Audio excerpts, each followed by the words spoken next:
Morning, ET. Good afternoon. Are you hiring? Oh, thank you for reaching out. Unfortunately, right now we're not. We're full. There is a 2-month waiting list. If you want, you can send me your contact info. Thanks. Bye. 12 seconds later. Morning, ET. Y'all are hiring any truck drivers right now? Hey, yeah, you can send me your contact info, but unfortunately, we're pretty full right now. There's a couple of month waiting list, but I can send you an application so you could start the process. Thanks. Bye. Hello.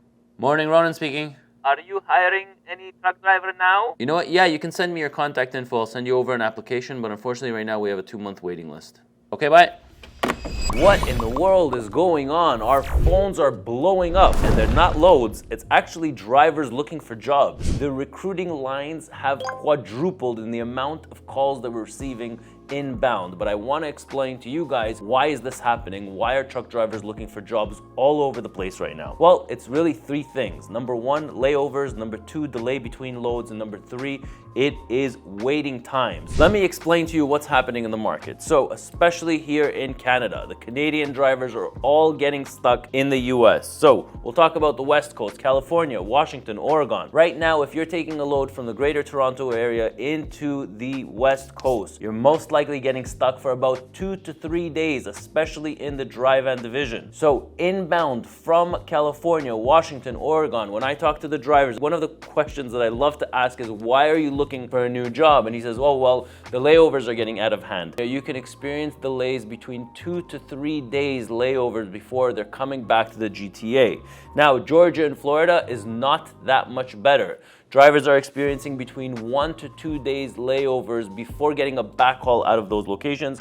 And when they are getting the backhaul, they're coming home for dirt cheap. Imagine 100 trucks are going outbound, only 50, 60 of them are returning back home. 40 of them are getting delayed to the next day. And then there's a layover. Then the next day, there's another 100 trucks that are arriving in Georgia. Again, there's another 40 drivers that are getting laid over. So it's kind of causing a very, very big backlog, but a lot of the drivers are getting stuck in the US. Now, it's all over the US. You could talk the same thing about the Illinois, Wisconsin, the Midwest region. They're also getting stuck over there. Why are people getting stuck? So what I've seen when it comes to customers, okay, customers that used to give us 10, 15 loads per week are probably giving us maybe 5, 6 loads per week. A few of our other customers also, they used to ship 10 loads into Canada. Now they're shipping only 4 or 5. Tariffs are definitely affecting the trade between Canada and the US. Now, as more and more drivers are getting stuck in the US, the Canadian outbound rates are starting to skyrocket. You cannot find a reefer trailer right now in the GTA looking to go to California. So I'll give you an example. Rates to California used to be around $4,500 for reefers, maybe $4,600. Today, you're not gonna find a reefer less than about $500 or $5,500 going from the GTA all the way to the West Coast. Why is that? Because again, drivers are getting stuck over there, and they're taking into consideration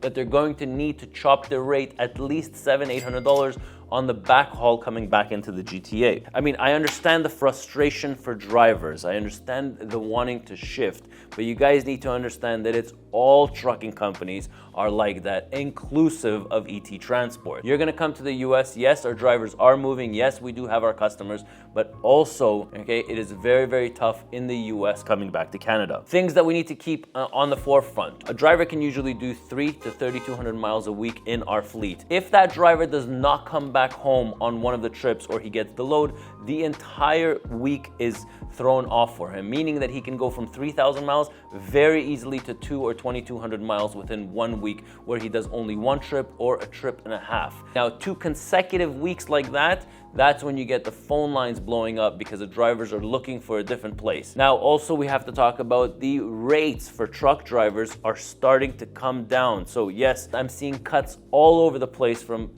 companies here in the Greater Toronto area where they're decreasing their rates to truck drivers because there is an influx of drivers right now. A lot of the fleets have gone out of business. A lot of them are cutting their service lanes. A lot of the trucking companies, and some that I knew, are no longer in business. Now, if you're a shipper watching this, then I would definitely hold on to your carrier. This is the time that you're going to need to hold on to your carriers, because very soon, and it's going to go up very, very fast. So we're not going to see rates, from 220 jump to 230 to 40. You're going to see rates going up from 220 to 280, 290, and $3 a mile. So I highly recommend that you are holding on to your carriers right now, especially in that outbound market. For those drivers out there, my one recommendation is to you guys to try to be a little bit patient, because jumping from one company to another is not going to help, because the situation is like that on all fronts. If you're at a company where you're getting paid and you're getting paid on time,